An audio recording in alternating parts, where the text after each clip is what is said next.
Գյումրու քաղաքապետի ձերբակալությունն ուղերձ է բոլոր տեղական ինքնակառավարման մարմիններին, որ կաշառակերությունը լավ բան չէ, պատժվելու է։ Ազգային ժողովում լրագրողների հետ զրույցում հայտարարեց ԱԺ փոխնախագահ Ռուբեն Ռուբինյանը, անդրադառնալով Գյումրու քաղաքապետ Վարդան Ղուկասյանին 2 ամսով կալանավորելու որոշմանը։ Սա ուղերձ է բոլորին, որ բոլոր կաշառակերները հայտնվելու են իրենց արժանի խցում։ Պատասխանելով Վարդան Ղուկասյանի մասով անմեղության կանխավարկածը չխախտելուն վերաբերող հարցերին, ինչու է պնդում, որ Գյումրու քաղաքապետը կաշառք է վերցրել, եթե դեռևս դատական վճիռ չկա, Ռուբինյանը պատասխանեց. Ես լսել եմ հակակոռուպցիոն կոմիտեի հրապարակած ձայնագրությունը, որից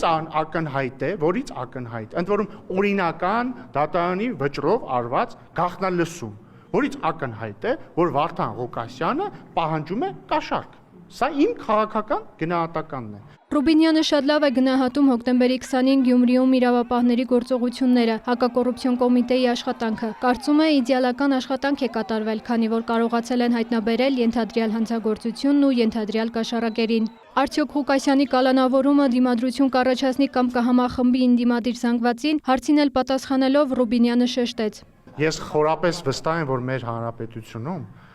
կաշառակերության աջակից ընտրազանգված գոյություն չունի։ Ես չեմ ճանաչում մեկ Հայաստանի քաղաքացի, որը հանուն կաշառակերության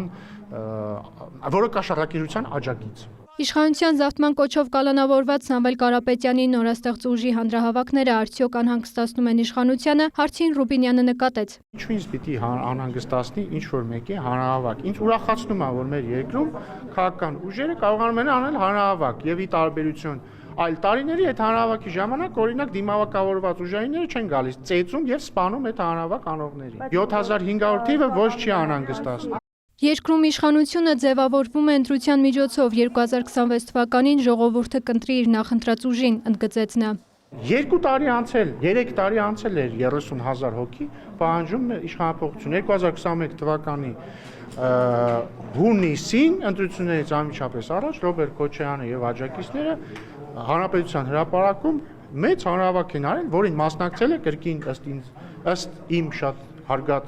արժանահավատ աղբյուրների մասնակցել է 30,000 մարդ, որից ընդամենը օրեր անց մենք հաղթել ենք ընտրությունները։ Ինչ վերաբերում է այն պնդումներին, եթե Սամվել Կարապետյանի ուժը չի անհանգստացնում իշխանությանն, ապա ինչու է նա կալանավորված, ազգային ժողովի փոխնախագահը նկատեց. Իշխանությունը չի կարող որևէ մեկին կալանավորել, որևէ մեկին կալանավորել կարող են